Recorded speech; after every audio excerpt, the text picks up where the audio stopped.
Sounds of Health will be on site at Hamden Fest this year in Hamden, Connecticut at Town Center Park at June 8th. Be sure to stop by and say hello.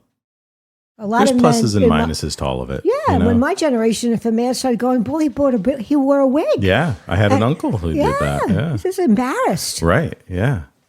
Or the guys that tried to hold on to it as long as they could, and it was the comb over or whatever. I mean, there was lots of different styles for it. Yeah. You know, I just get bored now because I don't have anything else I can do. Aww, so that's the hard part for me. I don't mind it. I don't mind the look. You could buy your series of hats. You could wear different hats. I do have hats. Yeah, that's true. I do have hats.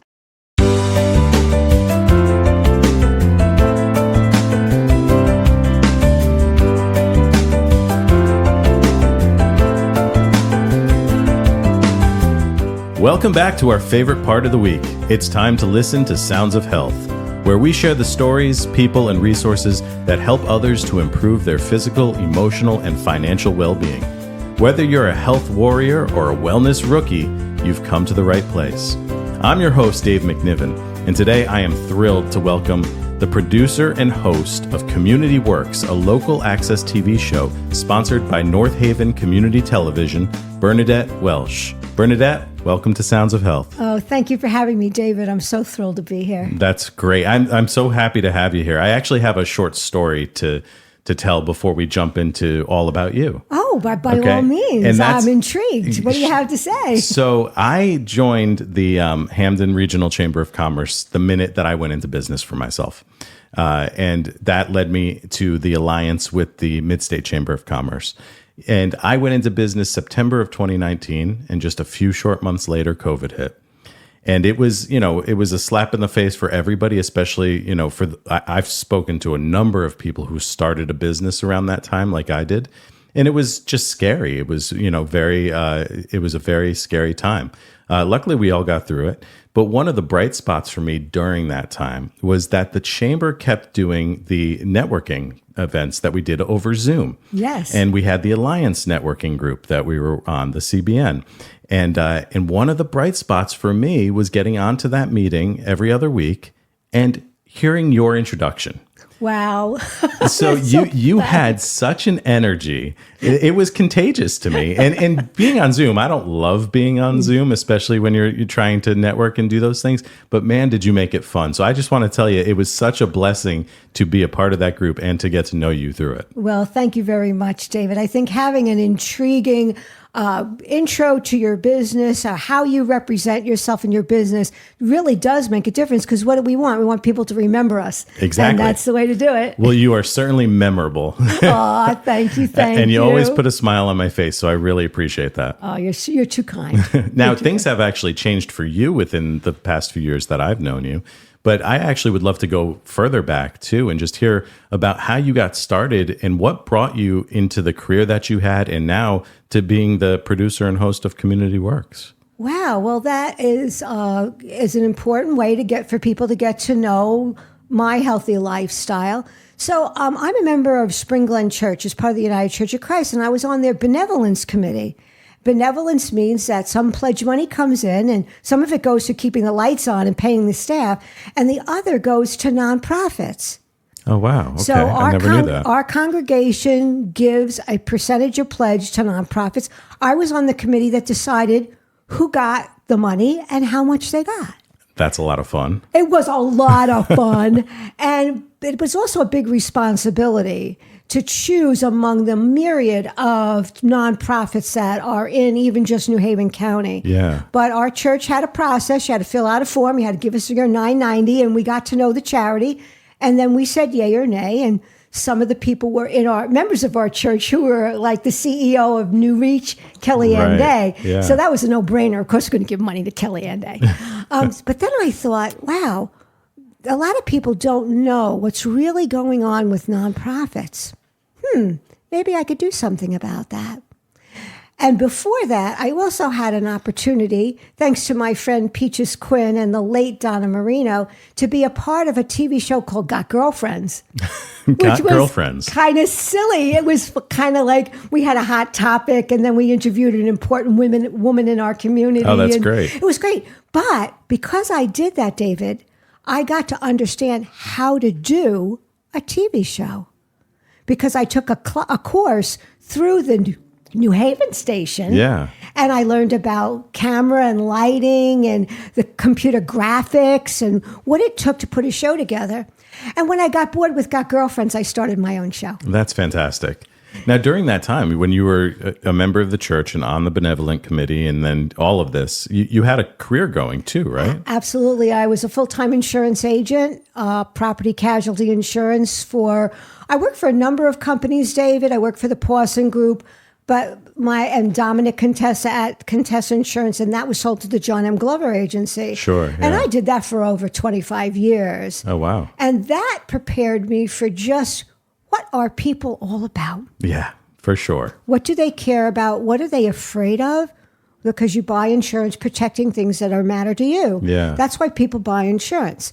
You understand from the health insurance perspective, David, that people have medical bills that they can't afford without insurance. Of course. So that prepared me in a different way. It was a way to earn a living, and I enjoyed it very much.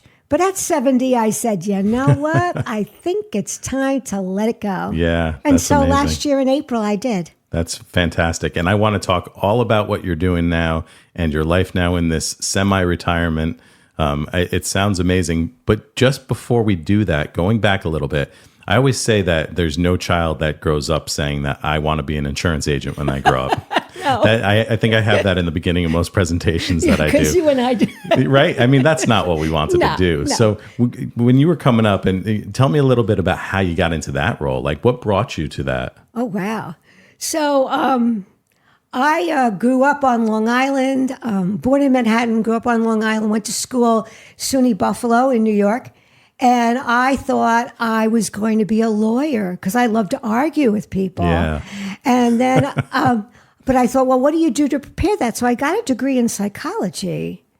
And so that part of my journey way back then was, we're all on a path, a journey, aren't we, David? Yeah. And so you do one thing and you do another thing. And then I met my husband there, and he got this job at Sikorsky Aircraft. Yeah, great So job. that brought us to Connecticut. And all of those things, again, bring me to where I am right now. Yeah. And the insurance agent job, again, I didn't plan to be an insurance agent, but after my first child was born and she was kind of very independent little girl, and I thought, well, maybe I could work part-time. I started looking around what I could do with just this psychology degree, because obviously I never did become a lawyer. I never went to law school. And Still like to argue, though. I love to converse. Let's say I love to converse. Perfect. And so I answered an ad back in New York State for Combined Life in New York. It used to be called Hearthstone Insurance. Yeah, sure. And I actually went door to door. Oh, wow. With a book with insurance policies in it, knocking in there and saying, yeah, geez, I believe this will interest you also. And again, because I'm just so loving to meet people, a lot of people let me in. A total stranger knocking on their door. That got me into the insurance business. And then we came to Connecticut. I had 2 more children. I had to stop. Yeah. I stayed home and raised my kids. So 3 kids. I have 3. Yeah. I have a daughter was my firstborn. And then my sons were born later and here in Connecticut. That's great. And I did take time off to raise my boys. Yeah. But then when I was time to go back to work, I went back to what I knew. Yeah, that makes sense. So that's how I came to be an insurance agent instead of being a lawyer, or my other interest was always in theater arts. Yeah. And I did drama in high school and I really enjoyed it. But again, it didn't seem practical to me. Right. Sure. Yeah. When you grow up one of 6 children in an Italian-American family, you think practical. I guess so, yeah. My father said, that makes sense. He never said, Bernadette never asked me for any money. I paid for college myself. Yeah. Don't ask for money. And so I learned that you had to support yourself. And right. So this insurance job just was a natural. And the other beauty, David, as you know, when you're married and you have 2 incomes, and you need 2 incomes here in Connecticut. Yeah. My husband worked at Sikorsky Aircraft, allowed me to be the kind of insurance agent that did not need to pressure people. Yes. That's a huge difference. It is. I mean, a lot of people are very distrustful of insurance agents and they get a bad rap. But honestly, the ones that I know that are doing it right are some of the best people I've ever met, you included. Oh, thank you. You know, somebody that puts their mind at ease, it's not as much a sale as it is advising them, making sure they have what they need to protect what's theirs. Yeah, and it's also it's that beauty of listening to people. What are they concerned about? Right. Because if we assume what people are concerned about, we make a big mistake. That's very true. Alienates people as well. And all of those kinds of skills are valuable in what I'm doing now. Yeah, that's great. I've always been told to never offer a solution until someone says they have a problem. That's exactly right. So you can't go in there assuming anything. You need to meet people where they're at and listen and go from there. Absolutely.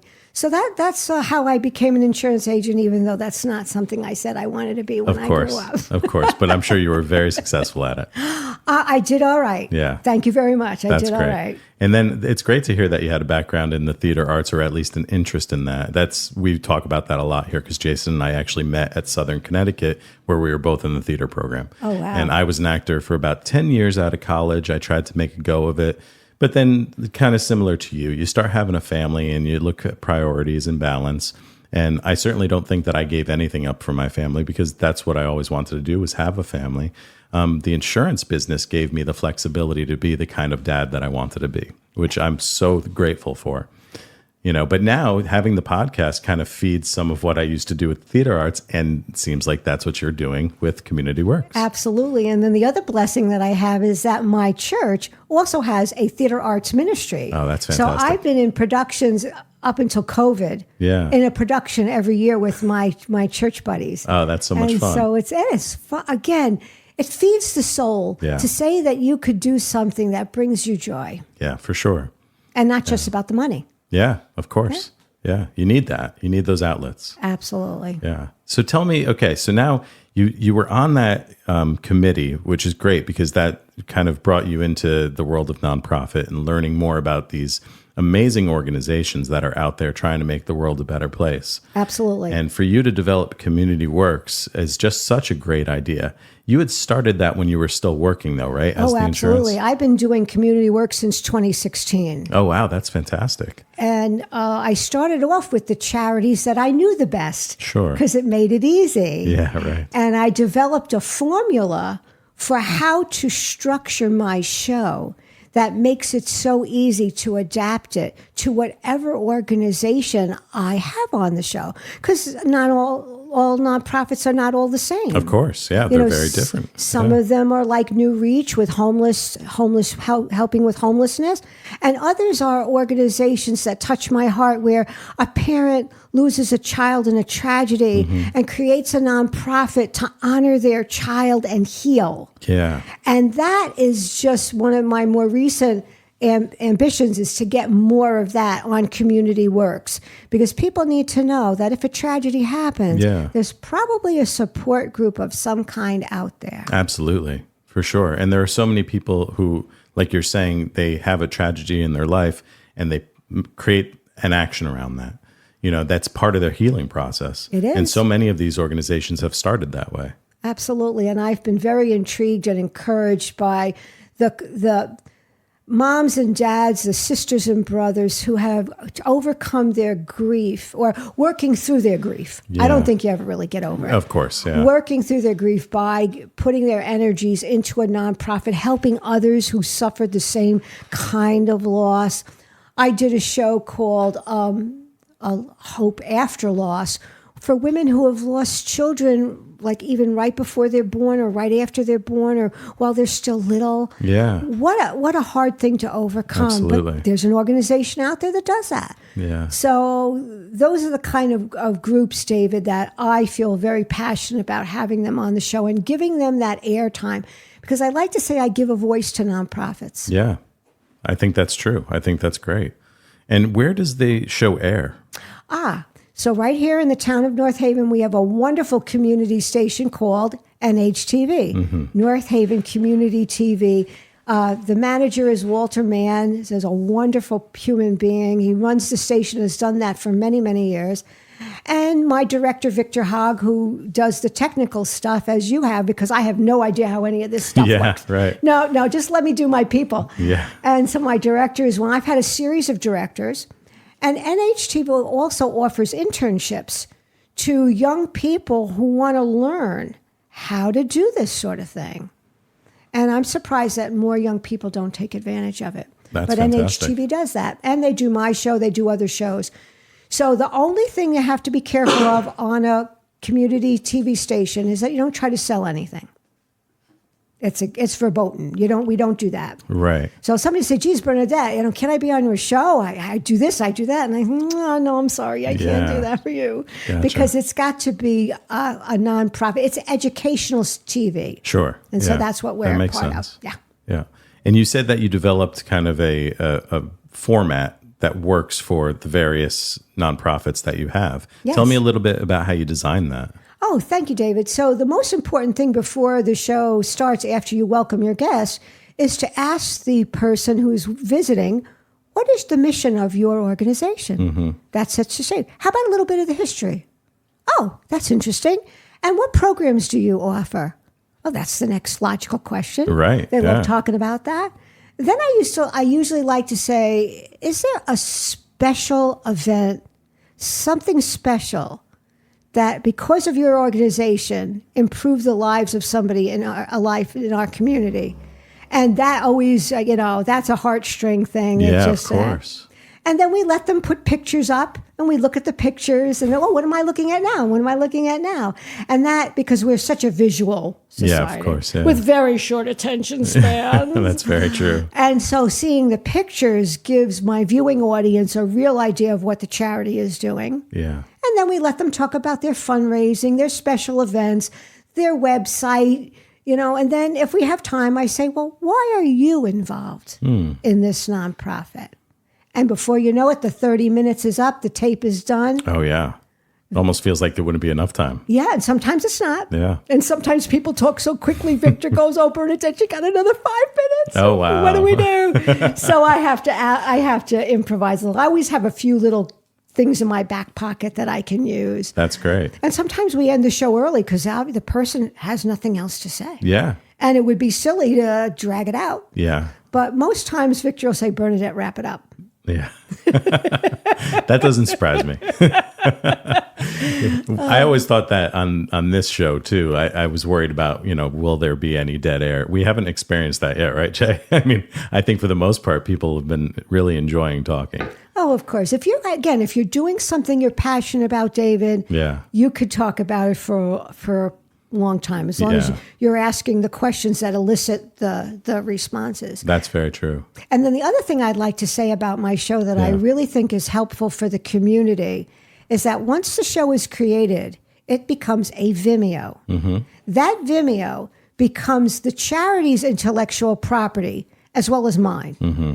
So they could use that Vimeo any way they want. They could use it to recruit people to their volunteer part of their organization. Yeah. They could send it out to donors.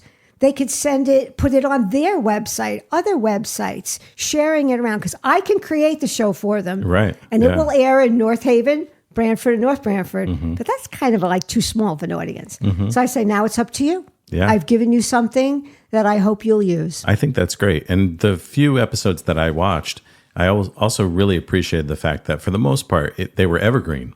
They were something that the organization can use year after year, too. It's not something necessarily that is going to just be for this moment in time.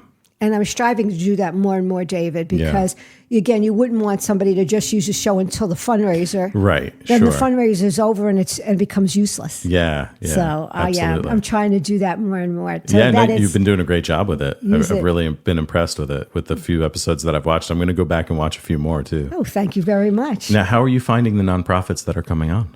Oh, that's a great question, David. So we all know that we need to network. Yeah. And even though I am not making any money by producing community works, I still need to go out there and find shows. Yeah. So people that I know from the Hamden Chamber of Commerce, Wow Radio in Wallingford has given me a bunch of great leads. And when I'm out and about, even at church, or I say, hey, I do this. Do you have any nonprofit people you could send me? And it just keeps coming. Yeah. I don't even have to. I mean, I tell people about my, Facebook page, and I talk about my show. But I don't. It's amazing, David. I don't really need to worry about that. Yeah, that's great. It's there. Yeah. It's there. How often do you do them? Sometimes twice a month. Okay. But in the summertime, summertime, I'm just going to do one show a month. That makes sense. Yeah. But if somebody twists my arm and says, oh, Bernadette, please come on. Can you fit me in? Yeah. As long as Victor and NHTV has a slot, I usually say yes. I mean, how am I going to say no? That's great. Yeah. Do you have a fixed slot that you use, or do you change it based on who's coming on? It's really based on the availability of the studio and Victor's schedule. Okay. Yeah. But most times it's Monday or Tuesday night. I ask my guests to be at the station by 6 o'clock. Mm-hmm. I get them all comfortable, like you nice guys did for me today. Right. And by 6:30, we're rolling.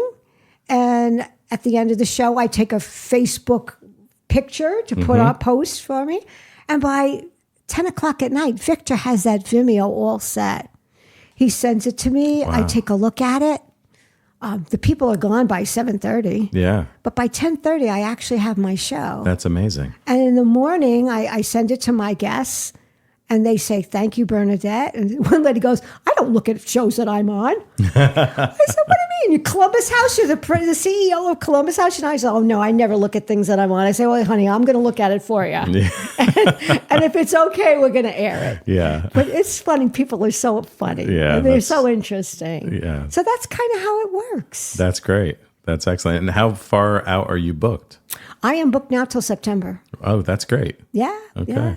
And the other nice thing, too, is that NHTV will recycle programs so that the people in North Haven, North Branford, and Branford don't have to watch the same show for a whole month. I mean, yeah, it's ridiculous. They go, oh, I saw that one. Right. So they recycle them a little bit for me so that the shows I do for the year are seen more than just in the month that they're. Oh, that's great. Yeah. Okay. So they're airing multiple times throughout the year. Yeah, and they have, I have a schedule. So on Wednesday, it airs at 12 o'clock, and Monday, it airs at 3 o'clock. And so they have a schedule for me. But see, that's not my primary focus. I want the Vimeo to be used. Right. Because that's the beauty that of makes sense, yeah. Because it can have a broader audience if, the organization is really pushing it out there. For sure. Yeah, that's great. Now, do you have any specific goals for community work? So, are there things that you want to do that you haven't done yet? I would really like to do things like we're doing here today, David, to let more people know that community works is out there. Yeah. I like to reach a broader audience. I'm thinking about how I can get my program on other media sites so that people, I did a show with the American Foundation for Suicide Prevention. Mm-hmm. We lost our cousin to suicide. Oh, I'm so sorry. Yeah, we're sorry too. Yeah. And we didn't know about the warning signs. Mm-hmm. And we didn't know that our cousin was in trouble. Yeah. And so the idea of getting this important information out about how to be, for your show, Sounds of Health, how you can have a healthy life and to realize that somebody's struggling. Right. And so many of my nonprofits are about that struggle that people have when bad things happen. Yeah. So that's one of my goals. How do I get the word out even more? My church has been wonderful. They put my show on our our church has out a weekly email, and there's a little link. Watch Bernadette do one of her shows. Very nice. Yeah, so stuff like that's my real important goal.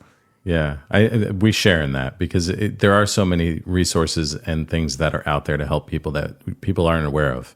And you can be going through something and feel so disconnected and so lonely, thinking you're the only person who has ever experienced this. But it's important to realize that you're not, and that there is support out there. Or, going through with what we're doing here, it's just a matter sometimes of just showing people an option. You want to get healthy.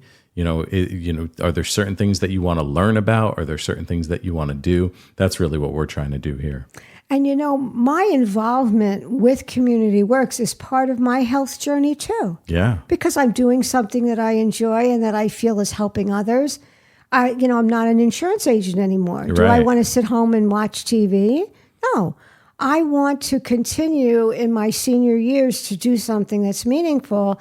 And I think that keeps seniors healthy. I agree. And so you're at the point. So retirement for you is the ability to choose when you want to work instead of having to work. That is so true. Yeah, you know. that's exciting. I love getting up in the morning and saying, what day is it? Oh, it's Wednesday. I've got David's show. And after David's show, I'm going to go to the gym. And tomorrow I'm going to go to dance class because I love ballroom dancing. Yeah. That's one of my passions. But, you know, to keep active and healthy. I watched my mother, David, at the end of her life, die in front of the TV set, slowly but surely. She didn't want to go out. She didn't want to go to the senior center. She didn't trust people. She was suspicious and frightened. Yeah. And I just said, I just don't. My mom did what she wanted to do. But I said, Mom, why don't you go to the senior center? She said, no, Bernadette, why don't you just mind your own business and leave me alone? But I didn't want to do that. Sure. Yeah. Yeah. Yeah, that makes sense. And I think that retirement, we've talked about this in a couple of episodes, is different than it used to be. For sure. And, you know, people always thought, I worked so hard all my life and now it's my turn to rest. Well, you worked so long your whole life. Now it's your time to enjoy the fruits of that labor. You know, and there are things that you can do. I love that you have this whole career that's continuing into retirement. I think it's fantastic. Well, thank you. And if there's anything I think a senior should think about, even while they're not a senior, we all should think about this. You identify, let's say, like my husband is an aerospace engineer. Is that the only identity that you have? Right. Because then when you retire, your identity is gone. I'm hoping that people will, thanks to your show and other information that's out there, develop the things that you like to do other than your job. So that when the time comes that you retire, or if something happens and you have an accident and now all of a sudden you're in a wheelchair, is there something else that you like to do? What do you like to do? Is it photography? Is it painting? Do you like poetry or... you know, going and visiting our national parks? Or do you love lighthouses? I mean, find things that interest you because then if something happens where you have to change what you do from day to day, there are other things you can do. That's a great point. I think that's so important for people to realize. It's part of why I like asking people about what brought them, you know, what was the journey you had before you got to whatever it is you're doing? Because what you're doing now doesn't completely define you. No. You're defined by all of the experiences and all of the things that you've done. So you're a great example of this because you're mixing in the fact that you had an interest in theater arts and you were an insurance salesperson and you had a family and you all of these different things that now have brought you to where you are today. And I think that's one of the messages I do want to kind of get out there with this show is that there are so many opportunities. You can design your life. Yes, you can. And the other thing I like to do is not only to be physically active, but to be mentally active, to challenge your mind. So right now, because I'm an Italian American, I'm studying Italian. That's great. Hey, come sta? You say molto bene. But to learn a language, even though it's so hard as adults to say, I got to start from scratch. I'm high school again. But challenge your mind. Do crossword puzzles. Do wording. Do something intellectual. And you will keep your mind active. And doctors tell me that's a great way to try to prevent dementia. For sure. Yeah, it's so important. And learning another language you can do at any time. Anytime? It's something I actually studied in Italy when I was in school. Cool. So I spent a full month over there studying. And at the time, I could get by. You know, I understood enough. I could speak enough to kind of get by. I traveled all over the country. It's all gone now. It's in there. No, David, it's somewhere in there. Yeah. You just have to bring it out a little bit forward in your brain. No, it's there. My son is in Italian now in high school, so he's starting to be able to speak it as well. So hopefully we're thinking about someday getting over there, and I'd love to kind of pick it back up. Traveling is another way that you could stay active and challenge yourself, get out of your comfort zone. Yeah, right. You know, going to a foreign country is not really it's fabulous, but it's also can be a little disconcerting. Of course, yeah. You know, a different language. Yeah. What are the customs? You know, are there people in the street that might accost me? You know, what's this things? What should I do? Yeah. So, but it's still worth it, right? Oh, absolutely. It also gives you a whole other appreciation for what's out there. I mean, we don't all live the same way. There's different customs and there's different things, the lifestyle in Italy is very different than the lifestyle here. They even live longer than we do, David. They do. Yeah. They do. Yeah. Well, it makes sense. They take more time to rest and recuperate. They do. Yeah. They do. They rest during the day, and they eat smaller portions of food. And you hardly see on the streets people that are terribly overweight, because it's a life balance thing. That's their culture. Yeah. So you learn so much through travel. Absolutely. Yeah. Absolutely. Americans sometimes can get very self-absorbed in thinking that we have the best way of doing things, but not necessarily. Yeah, that's very true. So just within the context of this conversation, which has been great, you've mentioned a number of things that you're doing to stay healthy. But do you have a certain schedule or practice that you do in order, what are the things you're focusing on each day to kind of maintain your health and longevity? Well, one of the things I have to do, because I am by nature a little lazy, is schedule it. So I have to schedule my time to be with my trainer. I have an appointment. Yeah, right. I have an appointment with my dance instructor. I have my Italian class twice a month on Saturday mornings. I have to get my other things, my housework done, my gardening. I love to garden. Yeah. So, if you schedule things, that's one of the things that helps me. I don't know if it would help everybody, but it helps me because I have a schedule. Otherwise, you could say, I meant to do it. The road to hell is paved with good intentions. Right, exactly. Yeah, so scheduling to me is important. That's a great tip. You do it when you're working. Mm-hmm. Why not do it when you're retired? Yeah, that's really important. I'm going to chime in right there. I couldn't agree more. It holds me accountable. Yes. Because when I miss an appointment or miss a schedule, there's a consequence to it, So it holds me accountable for whatever I exercise. So, yeah, absolutely. Yeah, and I'm shocked you described yourself as lazy, because I would never expect that. But it does make some sense. I feel like that's my nature as well. I have kind of a lazy nature.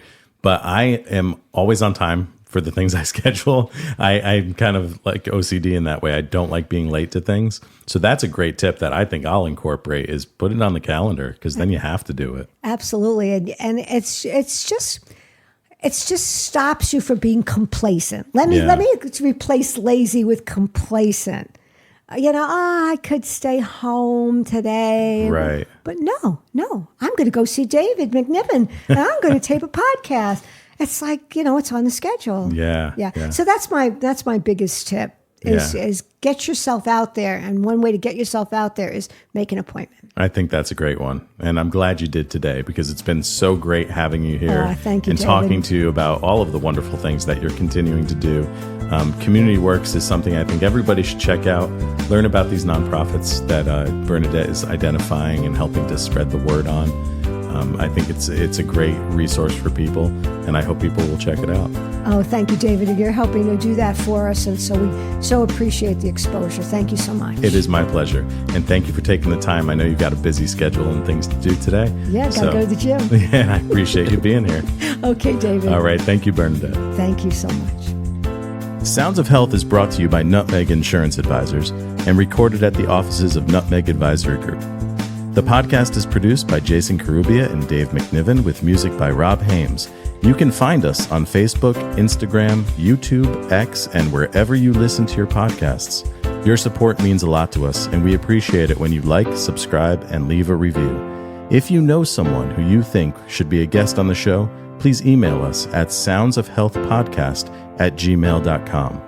Each week, we spotlight the stories, people, and resources that inspire and motivate others to improve their health, and we are just getting started. Help us to share these sounds, and don't keep us a secret.